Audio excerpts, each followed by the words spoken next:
गुरुर्ब्रह्मा गुरुर्विष्णू गुरुर्देवो महेश्वरा गुरु साक्षात् परब्रह्म तस्मै श्री गुरवे नमः. नमस्कार. आज अक्षय तृतीया. आपल्या सगळ्यांना अक्षय तृतीयेच्या शुभेच्छा. अक्षय म्हणजे ज्याचा कधीही क्षय होत नाही असं. अशी एक मान्यता आहे की ह्या दिवशी आपण जेवढी केवढी शुभकर्म करतो त्या सगळ्याचं फळ पण अक्षय राहतं.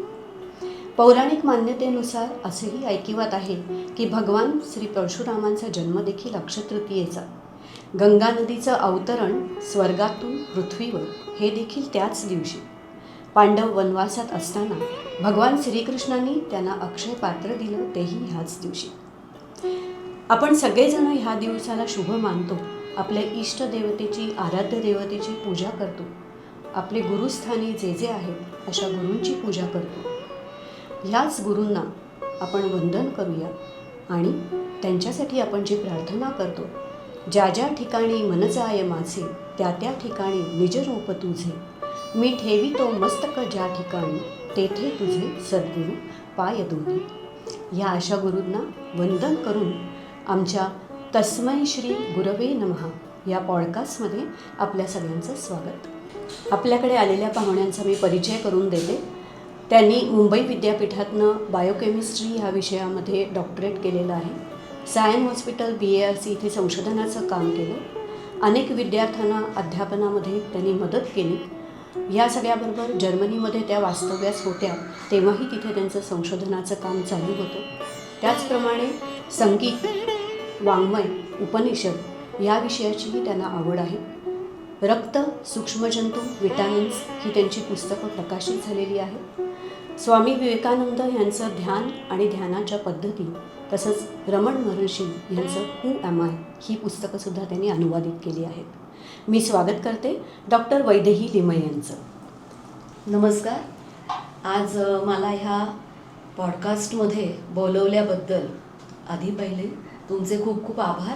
आणि अक्षय तृतीयेच्या ह्या अतिशय शुभ मुहूर्तावर हा एक स्तुत्य उपक्रम तुम्ही सुरू करताय, त्यासाठीही खूप खूप शुभेच्छा. धन्यवाद वैदेहीताई. मला असं वाटतं आता आपण सगळे पुढच्या चर्चेला सुरुवात करूया. मला मगाशी आपण बोलताना असं जाणवलं की तुमचे गुरु श्री श्री ठाकूर अनुकूलचंद्र चक्रवर्ती. तर माझ्या मनामध्ये असा प्रश्न आहे की तुमचा जन्म महाराष्ट्रातला आणि महाराष्ट्र ही संतांची भूमी आहे. तर मग श्री श्री ठाकूर अनुकूलचंद्र चक्रवर्ती यांच्यामध्ये असं विशेषत्व काय तुम्हाला जाणवलं आणि तुम्ही त्यांचा अनुग्रह घेतला, हे थोडंसं आम्हाला सांगावं. आता तुम्ही जो प्रश्न मला विचारलात, थोडक्यात म्हणजे महाराष्ट्रामध्ये संतभूमी असताना सुद्धा श्री श्री ठाकूरजी हे बंगालमध्ये फार मोठे संत होऊन गेले. तर मग बंगाली संतांचा त्यांना गुरु म्हणून लाभणं हे काय आहे नेमकं? तर खरं सांगायचं ना तर मी ठाकूरजींशी खूप लहानपणापासून जोडली गेले. म्हणजे माझं वय तेव्हा जेमतेम 4-5 वर्षांची असेल, पण मला आजही ती स्मृती भगवंताच्या कृपेने अगदी लख्ख माझ्या मनामध्ये आजही ती स्मृती ताजी आहे की देवघर म्हणजे आज सर्वांना माहितीसाठी सांगते की ज्योतिर्लिंगांपैकी भगवान शंकरांच्या वैद्यनाथ धाम हे जिथे आहे ते देवघर. म्हणजे आज ते झारखंडमध्ये येतं आणि देवघरला श्री श्री ठाकूरजींची समाधी आहे. त्या समाधीवर मला त्यांचा नाममंत्र, त्याला आपण अनुग्रह म्हणा किंवा दीक्षा अशी मिळालेली होती.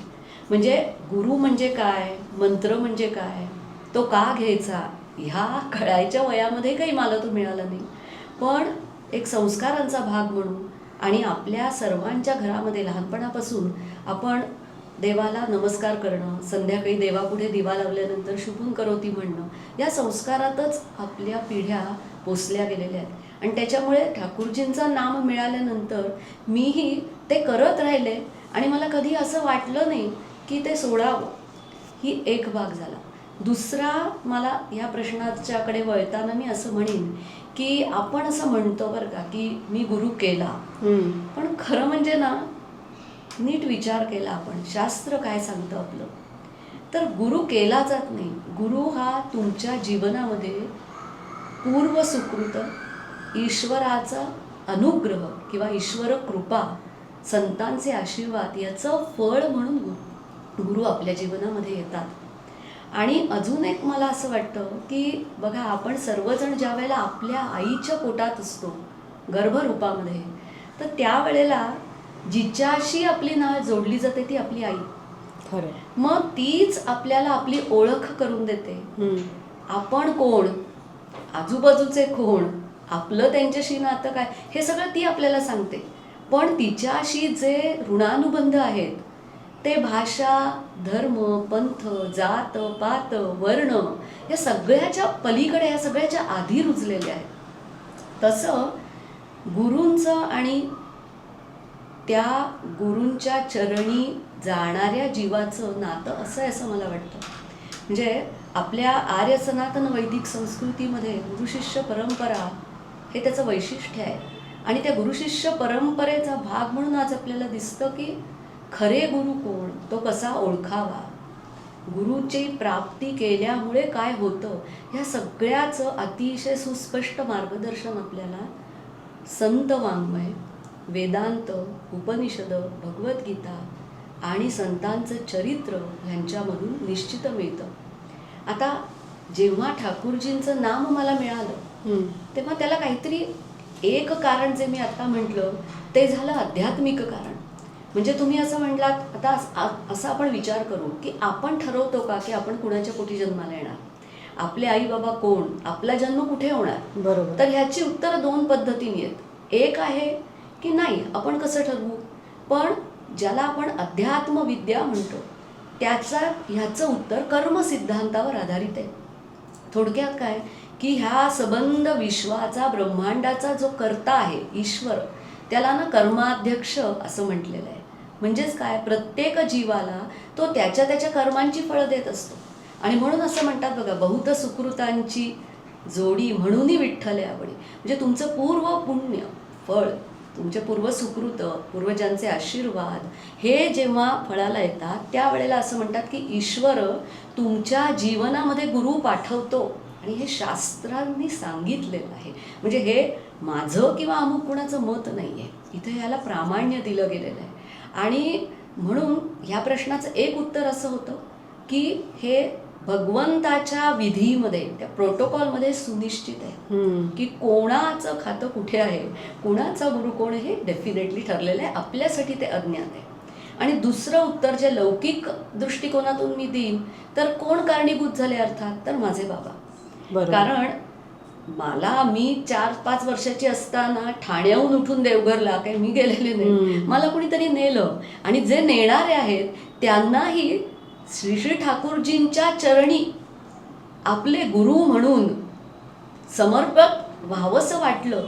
परत ह्यालाही तर्काने उत्तर आली. एक छोटं मी सांगू शकते की ते स्टेट बँकेमध्ये त्यांनी काम केलं आणि ज्या वेळेला त्यांना ट्रेनिंगसाठी म्हणून हैदराबादला पाठवलेलं होतं, तर त्यावेळेला त्यांच्या तिथे एका सहकार्याने त्यांना एक छोटं पुस्तक दिलं. पुस्तकाचं नाव होतं सत्यानुसरण. तर ते पुस्तक म्हणजे माझे गुरु ठाकूरजी यांनी त्यांच्या वयाच्या 21-22व्या वर्षी लिहिलेलं आहे. अतिशय छोटं पण अतिशय अर्थगर्भ आणि सुंदर पुस्तक. आता ते पुस्तक वाचून माझे बाबा इतके त्याच्यामध्ये ओढले गेले. म्हणून परत आपण असं हे काय आहे की ही ह्या जन्मातली नाही आहे, ह्या जन्मजन्मांतरीची ऋणानुबंध जे आहेत ना, ते म्हणून ती ओढ तुम्हाला वाटते. आणि त्याच्यामुळे ते पूर्ण बदलले. त्यांनी ठाकूरजींना आपले गुरु म्हणून त्यांच्या चरणी स्वतःला समर्पित केलं आणि त्याच्यामुळे आमच्या कुटुंबाला तो लाभ झालेला आहे. आणि म्हणून तसे संस्कारामध्ये मी वाढले, म्हणून मी त्या सर्वांचे अतिशय कृतज्ञ आहे. माझे आई बाबा किंवा ठाकूरजींचे सगळे अनन्य भक्त, की आम्हाला तसं वातावरण मिळत गेलं आणि म्हणून मला त्यामध्ये मी रमायला लागले. मग कळत्या वयामध्ये मला जेव्हा मी गुरु म्हणजे काय हा विचार केला, मला वेदांताची आवड असल्यामुळे मी ते ऐकायचे. चिन्मय मिशनचे बरेचसे ज्ञानयज्ञ मला ऐकण्याचं भाग्य मिळालं. त्याच्यातून मग मला गुरु, मंत्र, अध्यात्म, परमार्थ याबद्दल हळूहळू स्पष्टता यायला लागली. आणि म्हणून थोडक्यात म्हणजे जी श्रद्धा आहे ना ती डोळच व्हायला लागली. अगदी आणि खरं. त्याच्यामुळे समाधान एक मिळालं मला स्वतःला. वा, खूप छान. मला असं वाटतं तुम्ही खरोखर भाग्यवान आहात. इतक्या लहान वयामध्ये तुम्हाला तुमच्या वडिलांच्या मार्फत का होईना तुमच्या गुरूंच्या स्थानी देवघरला जाण्याचा योग आला. मला असं वाटतं तुम्ही जसं म्हणलात तसं पूर्वसुकृतच असायला लागतं. हो. आपले आई वडील कोण आहेत हे तर आपल्याला आपण चॉईस करू शकत नाही, आपण ठरवू शकत नाही. आणि अशा आईवडिलांनी इतक्या लहान वयामध्ये तुम्हाला तिथे नेणं, हो. तुम्हाला त्याची गोडी असणं हेही कुठेतरी पूर्वसुकृतच आहे. नक्कीच. पण तरी मला पुढे जाऊन असं वाटतं की आपल्याकडे मी मगाशी म्हणलं तसं की महाराष्ट्रात खूप संत परंपरा आहे. हो. पण तरीसुद्धा एका वेगळ्या देवघरसारख्या ठिकाणी जाऊन ठाकूरजींबद्दल ऐकून पुढे जसजसं तुम्ही तुमचं वय मोठं होत गेलं तसतसं तुम्हाला त्यांच्याबद्दल श्रद्धा कशी वाढू लागली? असं काय नेमकं बीज तुमच्यामध्ये रोवलं गेलं होतं की ज्यामुळे श्रद्धा वाढीस लागली आणि आजही तुम्ही अनंत त्यांची पुस्तकंसुद्धा बंगालीमध्ये अनुवादित केलेली आहेत. तर ह्या श्रद्धा ह्या विषयावर थोडंसं तुम्ही सांगावं की ह्या गुरूंबद्दल तुम्हाला ओढ कशी वाटली आणि श्रद्धा कशी निर्माण झाली? आता याच्यातही एक गंमत आहे.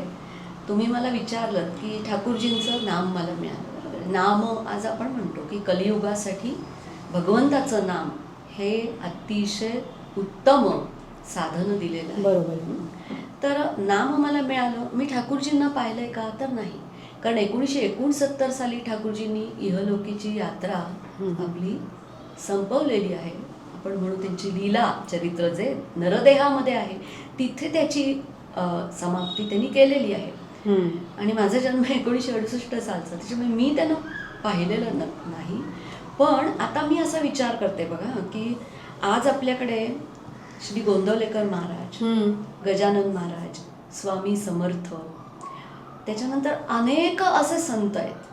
केवळ महाराष्ट्रातलेच नाही मी म्हणणार, सगळीकडे भारतवर्षामध्ये ते प्रत्येक त्यांचं एक इष्टदैवत आहे. म्हणजे गोंदवलेकर महाराज म्हटलं की तुम्हाला रामनाम, समर्थ रामदास स्वामी म्हटले की तेज पुंज मारुती राया दास भक्त रामनाम, किंवा नारद महर्षी आठवतात कृष्ण भक्ती. तर कुणी रामाचा जप करतं, कुणी कृष्णाचा जप करतं, कुणी शिवाचा करतं, कुणी देवीचा करतं. तर त्यांना आपण पाहिलेलं नसतं, पण हा जप कोणीतरी देतं आणि ते त्यांचे जे गुरु असतात ना त्या गुरूंच्या माध्यमातून त्या दैवताचं दर्शन होतं.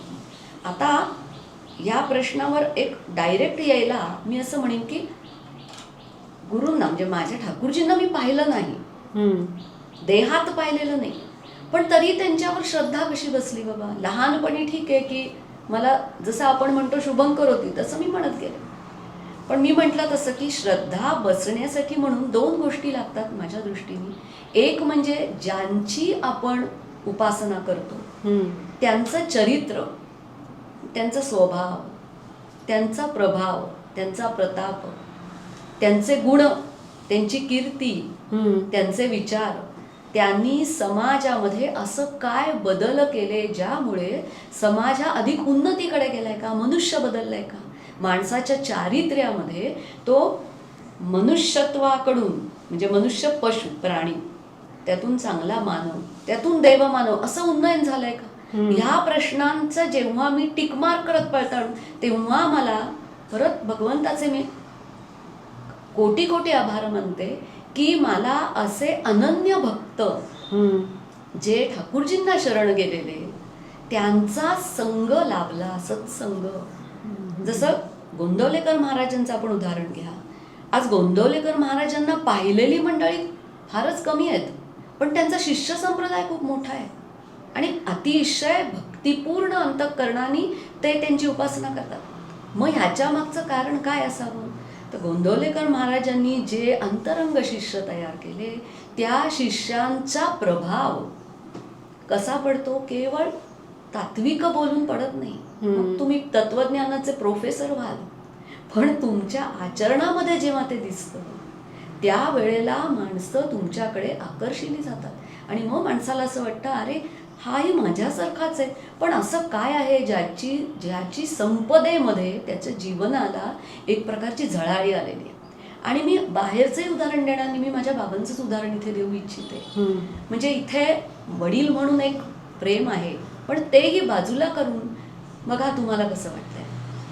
आज माझे बाबा 92 वर्षांचे आहेत बरं. ज्या वयापासनं मी त्यांना पाहते, म्हणजे साधारण 1971-72 जेव्हा ते ठाकूरजींच्या संपर्कात आलेले आहेत, तेव्हापासनं आज तागायत त्यांनी त्यांची नित्य उपासना एकाही दिवशी चुकवलेली नाही आहे.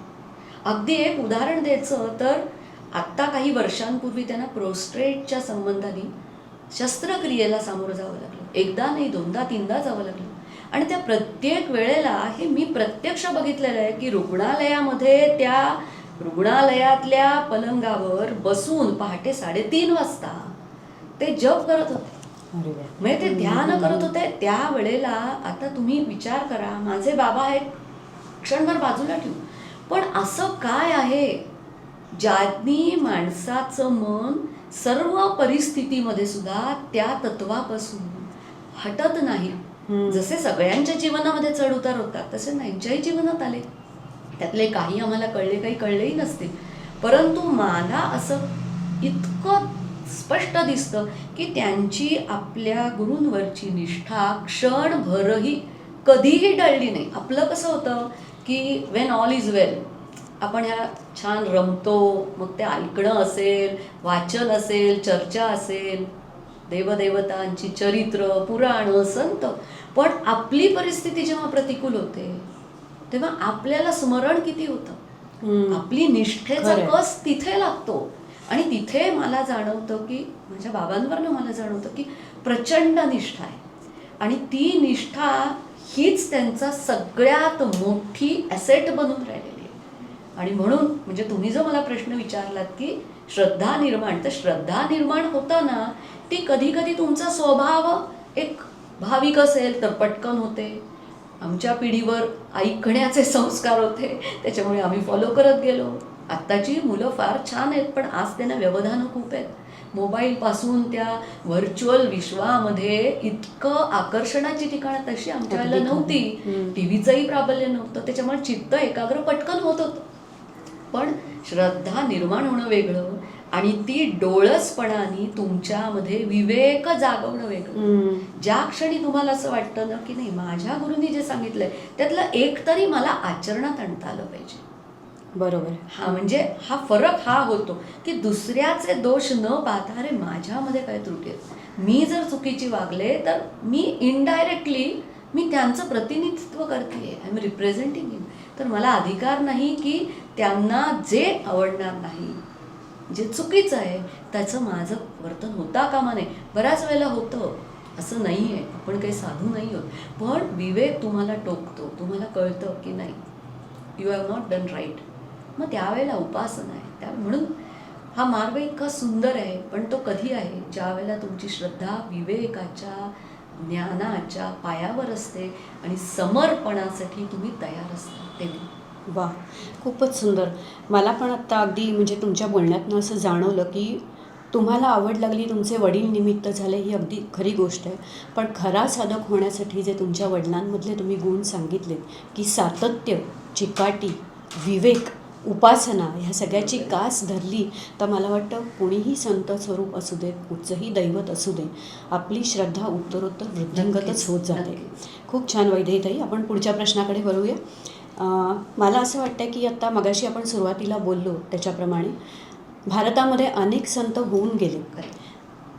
त्या संतांचं जसं गोंदवलेकर महाराज आहेत, गजानन महाराज आहेत, श्रीराम प्रभू असतील, दत्तप्रभू असतील, ह्या सगळ्यांचे भारतभर शिष्य पण खूप आहेत. पण मग श्री श्री ठाकूरजींमध्ये तुम्हाला असं काय वेगळेपण जाणवलं आणि तुम्हाला त्याची गोडी लागली, याच्याबद्दल थोडं सांगावं. आता हा प्रश्न जेव्हा आपण म्हणतो ना, म्हणजे थोडक्यात असं आहे की ठाकूरजी हे सर्व जनसामान्यांसाठी संतच आहेत, माझ्यासाठी ते गुरु आहेत.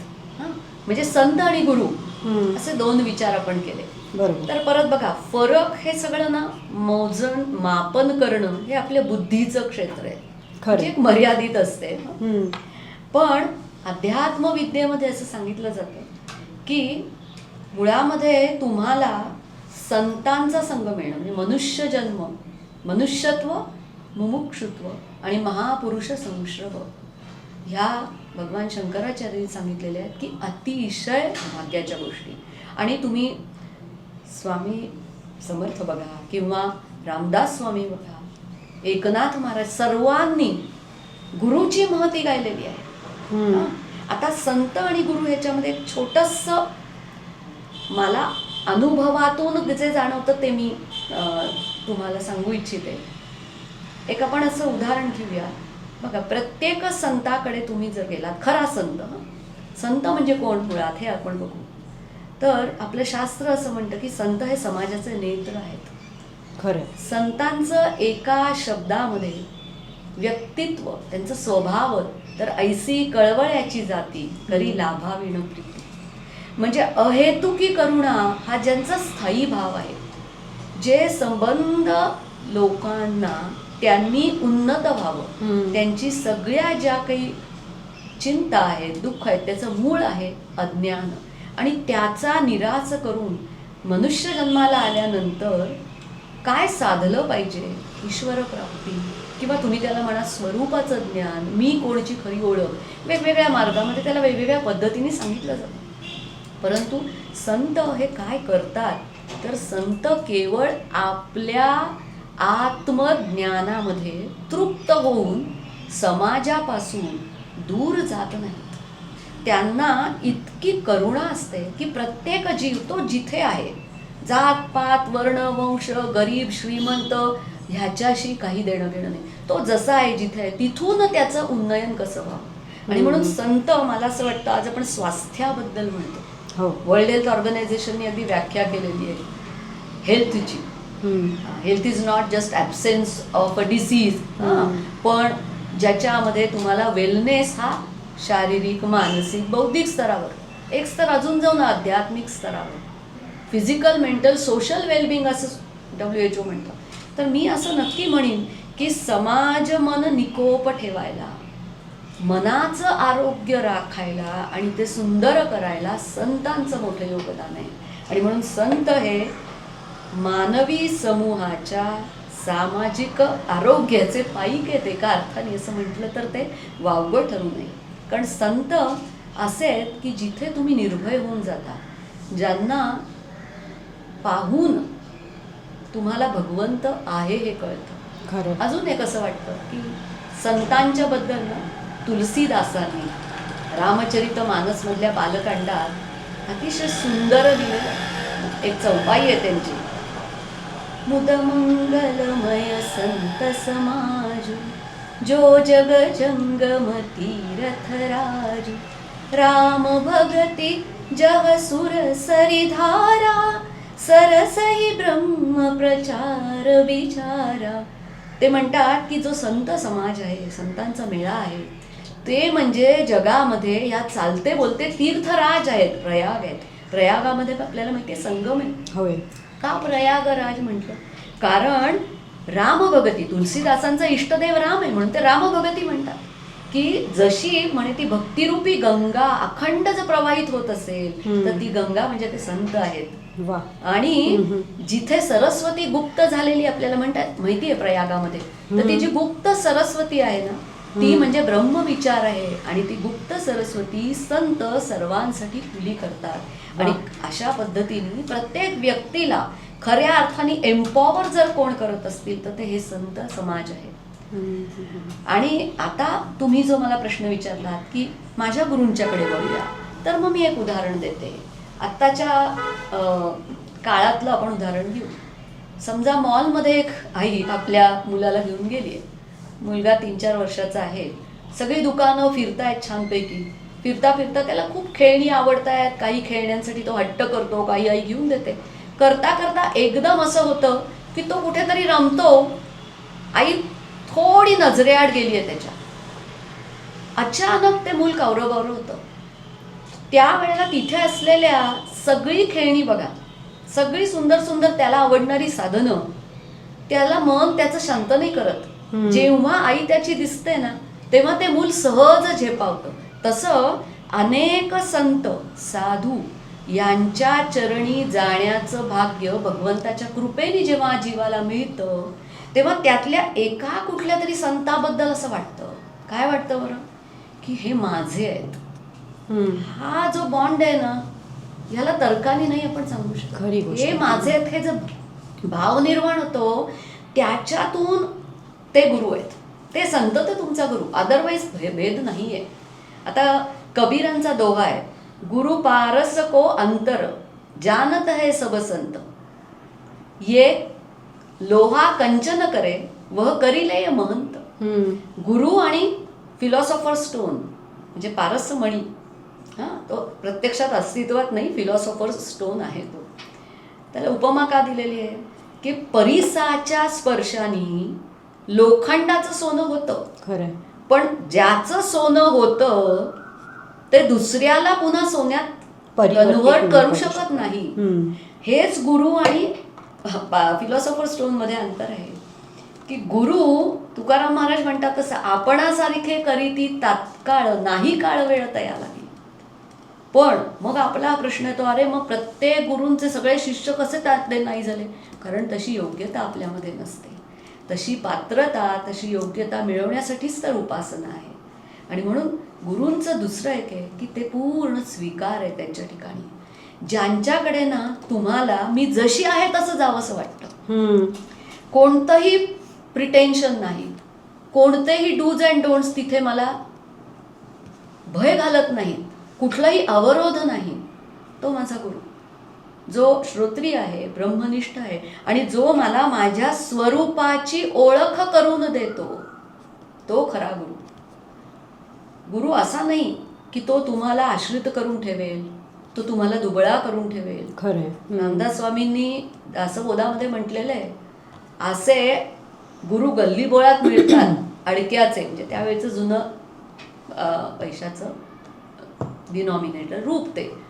पण खरा गुरु कसा ओळखावा? आणि म्हणून गुरु आणि संत ह्याच्यामध्ये भेद नाही, पण जिथे मला तो माझा आहे वाटतं आणि मला असं वाटतं की माझं प्रत्येक गोष्ट मी त्यांना सांगू शकते, कोणतंही सिक्रेट, मी कितीही पापं केली असली तरी मला तिथे फिअर नाही, मी ती सांगू शकते. आणि मला माहिती आहे की ते मला शरण देतील आणि माझा उद्धार करतील.